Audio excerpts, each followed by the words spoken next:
Welcome to Crypto Catchup, where we provide you with the most thrilling updates from the whirlwind world of cryptocurrency.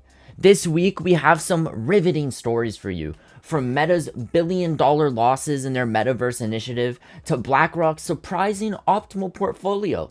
It's safe to say we're in for a wild ride. Fasten your seatbelts because we're about to dive right in. Well, it looks like Meta, the company that got a makeover from Facebook, might need to pull up its socks in the metaverse game. Turns out, dressing up as a trendy tech company isn't as easy as changing your name. Their metaverse division, Reality Labs, just recorded a whopping $3.74 billion in losses for Q2. I mean, they're not even trying to hide it. They're wearing that red badge of financial despair like a Facebook privacy scandal. Adding up losses for the year, we're sitting at a cool $7.7 billion. But who's counting, right? Hey, but let's give credit where it's due. Despite this, Meta's overall revenue did manage to increase by 11% compared to the same quarter last year. Impressive, right? Well, let's face it, an 11% revenue growth just doesn't cut it when you're playing in the multi-billion-dollar loss ballpark. And it's not looking like it's going to get any better for them. Meta's financial chief, Susan Lee, has warned us that we can expect Reality Labs losses to continue to grow throughout 2023. It's almost like they're trying to make losing billions the next big trend. But hey, at least their stock price rose by over 7% in after-hours trading, right? They say that to make money, you've got to spend money. But I'm not sure Meta's got the memo that spending doesn't have to mean blowing billions of dollars on virtual headsets. It's almost like they're trying to buy a stairway to heaven. But instead of a stairway, it's a virtual reality slide. And instead of heaven, it's a pile of financial losses. From Facebook's metaverse reality check to the Bitcoin boom, BlackRock analysts find a new cryptocurrency crown. Alright, gather around, folks.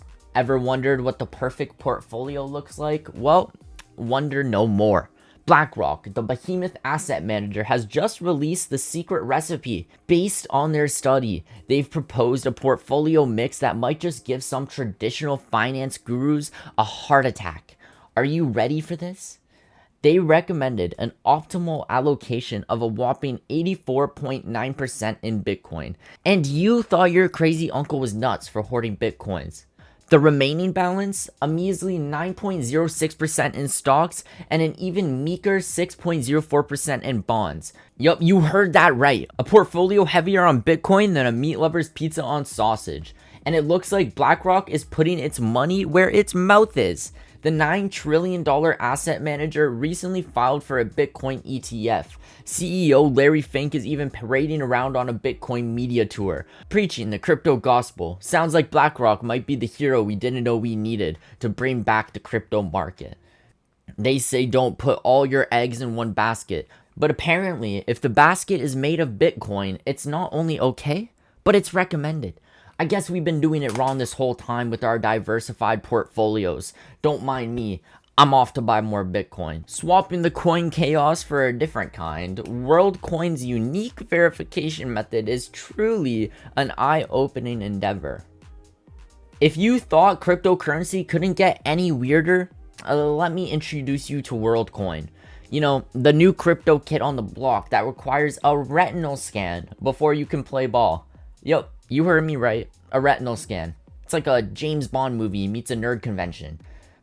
So, here's how it works. You walk up to one of these things called the orb. Sounds ominous, doesn't it?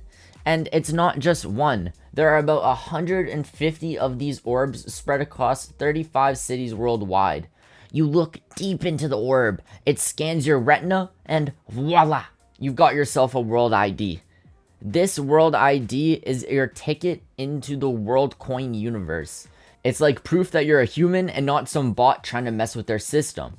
Once you're in, you can download their app and start claiming your Worldcoin tokens. Of course, if you're in the US, that's a no-go. Apparently, Worldcoin doesn't want to tango with US regulations. And you guessed it, the reviews are in, and they aren't exactly glowing. Vitalik Buterin, the Ethereum guy, even penned a blog post detailing privacy and security concerns. Other critiques argue Worldcoin's taking advantage of folks in poorer countries by dishing out tokens that had no value at the time. You know, they always said, the eyes are the windows to the soul. But I never thought I need to scan my soul's window to get into the crypto club. It's one thing to hodl your coins, but it's a whole other level to retina hodl them. From eyeballs to loan recalls, Coinbase decides to close the books on its borrow program, taking payback to a new level. In a move that has left some crypto enthusiasts in tears, Coinbase has decided to shut down its borrow program. Now, I know some of you are probably thinking, wait, Coinbase had a borrow program? To which I say yes, they did. You could get cash loans using your Bitcoin as collateral. It was a nice little arrangement, but it seems like the fun is over. Coinbase has given customers until November 20th to cough up and clear any outstanding balances. If they can't, Coinbase is going to do what Coinbase does best and sell off all those Bitcoin collaterals to close the loans. It's kind of like when your parents threaten to sell your stuff if you didn't clean your room. Only in this case, the room is your loan and the stuff is your precious Bitcoin. Coinbase says they're closing down the program to focus on other services. And for those who've been living under a rock, Coinbase is currently going toe-to-toe with the US Securities and Exchange Commission. Let's just say things haven't been all sunshine and rainbows over there at Coinbase HQ. Coinbase shutting down its borrow program feels a lot like when your friend suddenly decides they're too mature to lend you stuff. Just when I thought we were getting closer, Coinbase decides it wants to see other people and focus on itself. Gets its time to swipe right on other crypto exchanges. And finally, from lending losses to island investments, Bankman-Fried's Nauru plan shows that some people will really go to the ends of the earth for crypto. In a lawsuit that could easily pass as a movie plot, it was revealed that Gabe Bankman-Fried, brother to Sam Bankman-Fried, the founder of FTX, had intentions to buy an entire island. No, this is not a late April Fool's joke. According to legal documents from a Delaware bankruptcy court, Gabe planned to purchase the tiny Pacific island nation of Nauru. The plot thickens as the intentions behind this acquisition was to set up a fortified haven in the event of an apocalypse that could wipe out up to 99.99% of humanity. That's a serious plan B if I've ever heard one. This initiative wasn't just a bunker project. Gabe also had in mind the creation of a genetically enhanced human species. This may seem out of a sci-fi movie, but it aligns with the concept of effective altruism, a philosophy endorsed by the Bankman-Fried brothers. The philosophy encourages people to leverage their income and resources in ways that brings about the greatest possible benefits for humanity. The FTX representative in Washington, D.C., Gabe, was allegedly in talks to buy Nauru with an unnamed philanthropic officer of FTX.